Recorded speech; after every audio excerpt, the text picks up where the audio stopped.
Okay, today we're here in my dining room to talk about your hands a little bit. I do a lot of videos on feet and stuff, but this time, your hand video. One technique that most people need someone to show them is the Moeller technique. Now, it took me 12 years to figure it out because nobody was like, hey, this is the Moeller technique. So I'm going to cut to the chase for you. Think about cracking a bullwhip. You're going to start with the elbow, then the wrist, then the fingers, and the whip's going to curl around and the end's going to crack. If you don't do a good whipping motion, think Indiana Jones, then the whip doesn't crack, you're just tossing a rope around. Playing drums is the same way. You want to have a good whipping motion with your hand. You can play mechanically and linearly like this, but you look kind of like a robot and it's really hard. You can move the fulcrum down and play with your fingers,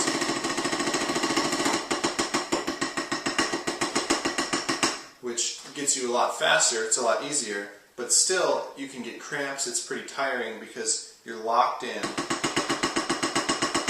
to that single playing motion. What's going to help is if you move a little bit. The more you move yourself around while you're playing, the less physically exhausting it is, the less cramping you're going to experience, the tightness in the muscles is going to go away because you're allowing them to move around rather than just keeping them rigidly locked in. Here's the thing. There are two parts to this stroke. I know there's a triplet Moeller technique. I'm still working on that one. But this is the 8th note or 16th note, the double version of it. There's two strokes. There's the down stroke, so you crack the whip at the drum. In reverse, we do the same thing. We move the elbow, the wrist, the fingers, the tip's still the last thing to move. And we can get a hit going up. So these are purely the second half. This is the half that's hard. Involves dropping the wrist, but keeping a firm grip at the fingers, and lifting the arm. Now this is awkward, I'm sitting a little bit too low, I could be up here, but you get the general idea. You're just lifting the wrist to get a stroke. I'm not preparing for the stroke, there's no preparation. Wherever it is, you lift, and you can get a stroke. So if you do a downstroke, and leave it down, and then an upstroke, this tip stays here and then only goes lower. It doesn't ever come up any higher. It's a little bit quieter, but it's okay. So we do a downstroke and an upstroke.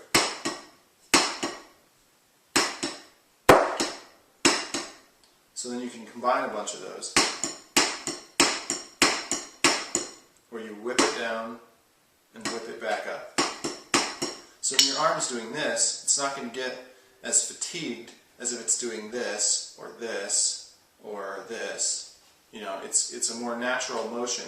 I can do this for a while, my arm might get tired eventually, but it's not going to get as fatigued as if I'm tensing up. So I can play 8th notes or 16th notes pretty fast, not necessarily any faster than I can play them any other way. But I can play for a lot longer because I can allow my muscles to move. Basically, you just get this little rocking action going, and it's like the stick wants to keep going. It takes very little effort to keep it up. So that's my short version of the Moeller technique.